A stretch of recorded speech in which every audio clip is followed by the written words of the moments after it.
We love gardening and Pokemon, so we combine them together. Check out our custom Pokemon Veggie deck. And Board of Garden Progress for 2025. Let's go grow them all. Every year we look at a bunch of seed catalogs to plan our garden, either in a spreadsheet or with pen and paper. But this year we decided to do something a little bit more fun and personal. We thought, why not combine some of our favorite things and make a deck of garden trading cards and a board of progress to track our 2025 growing season. Open it up, Gengar. Show them. All right, so that's what we did. Our family loves collecting Pokemon cards, and lately we've been really into watching collection challenges on YouTube, especially by Deep Pocket Monster, and following all of his wacky adventures. Our cards are designed in the style of Pokemon cards, but with our own personal garden spin to them. Let's talk specifics. The cards are colored based on growing season, the plant species and variety, estimated number of days until harvest, and a brief description of the variety. A planting calendar highlighting indoor seed starting, outdoor planting, and harvest times. The seed farm the seeds are from, the year grown, a sequential card number based on planting order, and whether it is a new crop this year for us or not. Last, some personal notes and experiences from us. This first edition of our garden trading cards is completely DIY. We did some research, and there's kind of two methods, the DIY method or the more professional die cut method. First, we got a trifold board from the art store. Then we designed the cards on the computer and printed them out on luster paper using a inkjet printer. Next, we scored the paper to create a fold and then spray mount it and fold it both sides together carefully, making sure to align the front and back sides as best as possible. After the spray dried, we ran the folded sheets through a laminator a couple times and carefully sliced them out into individual cards. The last step was to make sure that they fit into sleeves. They're not perfect, but we think they turned out pretty cool for our first time. All right, let's talk about how the Board of Progress, or the BOP, is organized. We've organized the board by season, spring, summer, and fall. We don't plan anything new in the winter. The cards are placed chronologically by planting order. This section over here is where we will check off and write when seeds are started indoors, are planted outside, and when plants are first harvested.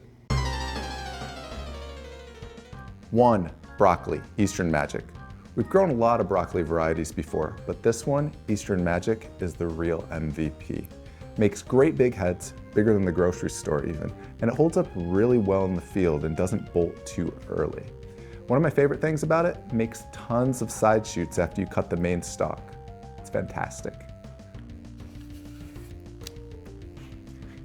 2. Kale Winterbore. This is our go-to kale. It grows through everything, hot summers and cold winters. I love it sauteed with a little olive oil and salt. This is a curly variety. Its enemy, white flies. But this year we're gonna try planting some flowers in between the kale to try to get rid of those white flies. 3. Cabbage Tiara. I'm in love with this cabbage, as you can't tell from this image. I loved cooking in the crock pot with kielbasa. This specific variety, Tiara, super sweet, tastes just like candy. 4. Brussels sprouts Gladius. We're growing Brussels sprouts again. Some years they grow great, some years the heat gets them. They take about 100 days to grow. Their enemies, white flies and aphids. One of the most satisfying plants to grow due to how they look and that plucking sound when you take the sprouts off. 5. Cauliflower, amazing. I'll be honest, growing cauliflower usually ends in quite a bit of tears for us. We just can't get decent sized heads no matter what we do. But this year, we're trying this new variety, amazing, and we're hoping that it's gonna be amazing. 6. Bok choy Hedu. We grow these indoors under grow lights. We could grow them in the garden, but we love seeing a little bit of green growing in our kitchen. These taste amazing in udon noodle soups, or I love simmering them in chicken broth. We grow a couple trays of them and we try to time them so we're not having pounds of bok choy all at once. 7, peas, super sugar snap, the garden superstars. Vines grow 8 feet tall, and they're one of the first things that we plant in the spring, and they really set the pace for the rest of the garden. I love to cook these up with some pasta and some olive oil, or really just snack on them raw too. One big bummer, gotta watch out for the birds. Birds love the tender, little juicy young pea shoots, and if you don't put bird netting on, they're gonna devastate the crop. Put that bird netting on. 8, potato Kennebec. We grow hundreds of pounds of potatoes every summer. It's a lot of hard work, but the day that we dig them up is like Christmas morning. This is our favorite variety due to its yellow flesh and super thin skin. It's so thin you don't even need to peel them. The best potatoes. 9, carrot, Shinkaruta. Honestly, another troublesome vegetable for us to grow. A lot of years we get stubby, multi-legged carrots. It's a big bummer. They're still cute. We like to use pelleted seeds. They're coated in a shell, makes them a little bigger, easier to manage, much easier to plant. 10, arugula common. I love arugula. I eat it almost every day for lunch, sometimes with chickpeas, sometimes with tomatoes and corn. I also love it on a bagel with some butter and salmon. Oh, my favorite.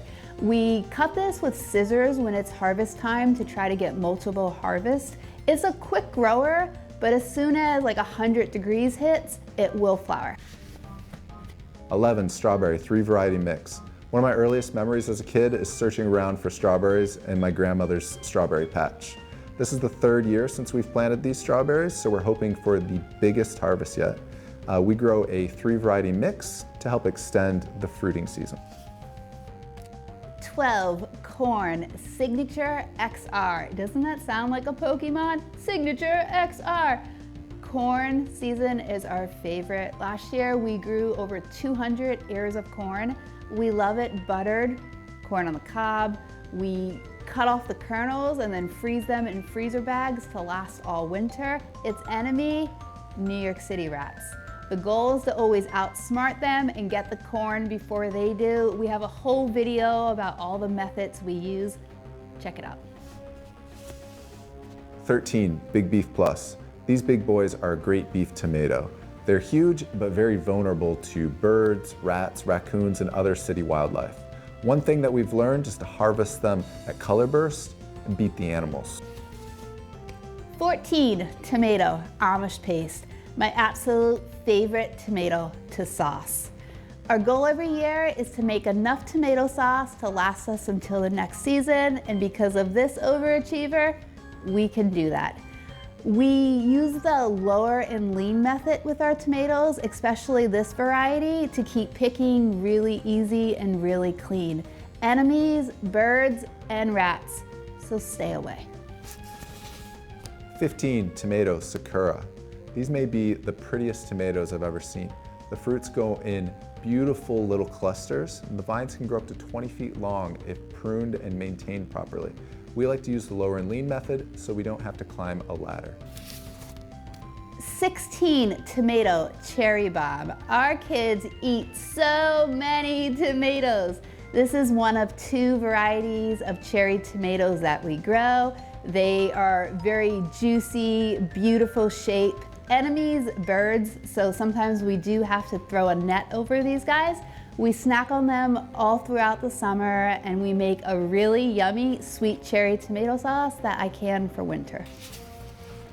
17, tomato, mushroom basket. We wanted to try a new heirloom tomato this year, and with a name like mushroom basket, we had to try them.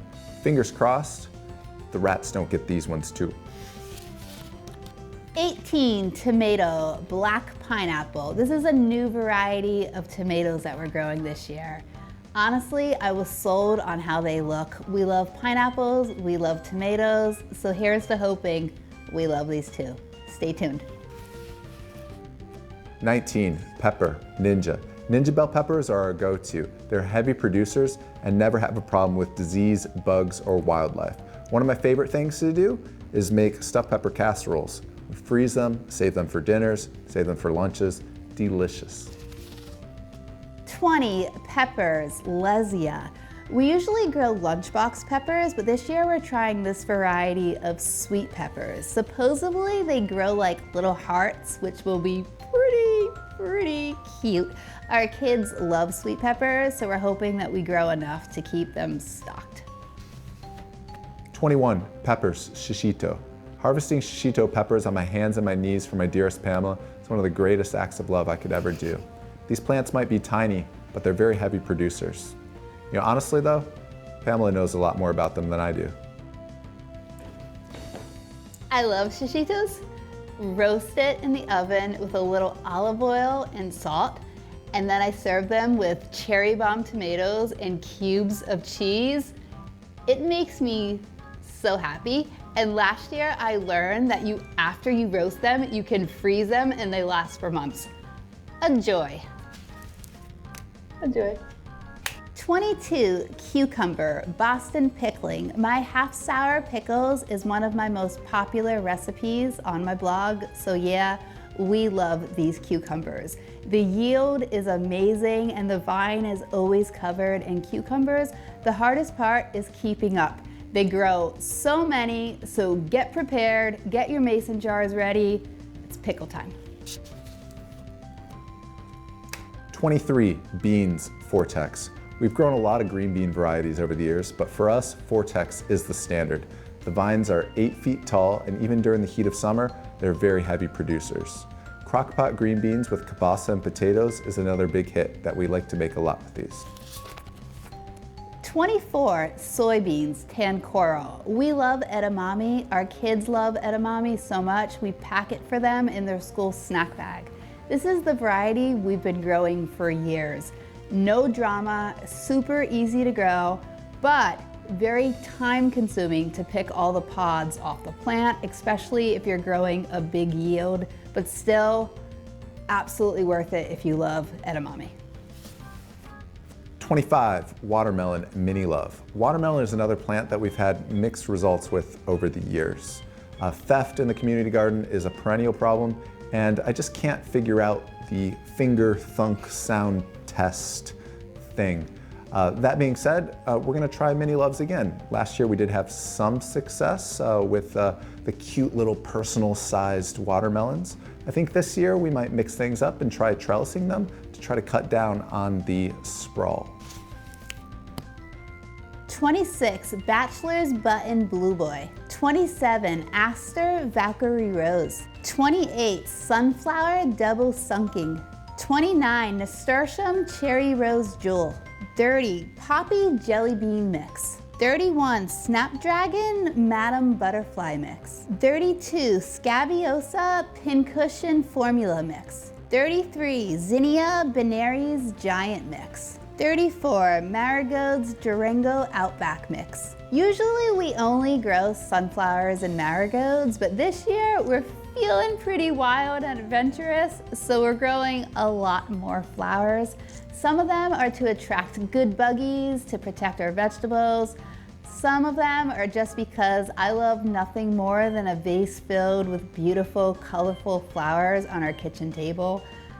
Stay tuned for the summer flower series.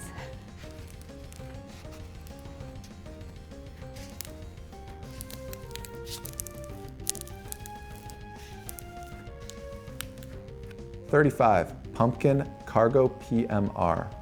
Last year was the first year that we grew cargos, and we did get a few beautiful jack-o'-lantern sized pumpkins. Pumpkins are another plant that has a thieving problem in our community garden.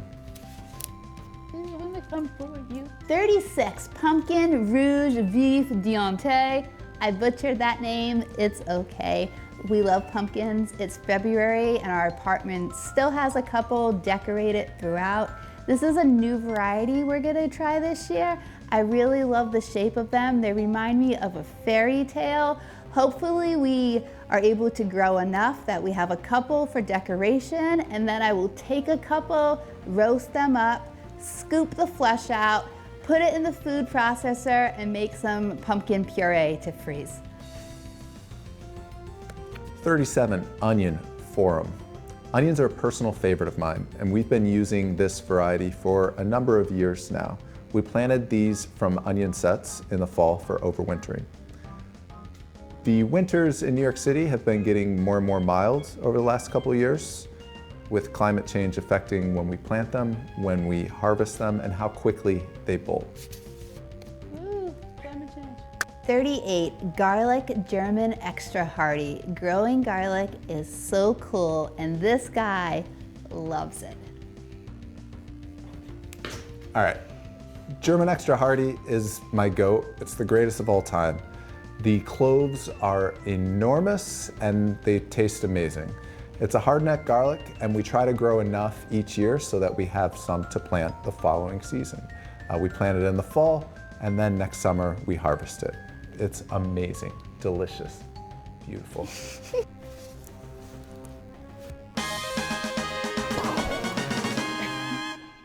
So this is our 2025 garden.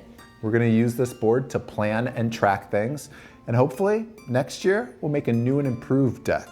Yeah, so thank you for watching. If you like this video, give it a thumbs up. We have a lot of cooking and garden videos planned for this year. A series very exciting. Stay tuned. Subscribe. It's somewhere down here or up here. I don't know. You can find it. But thanks for watching. Bye-bye.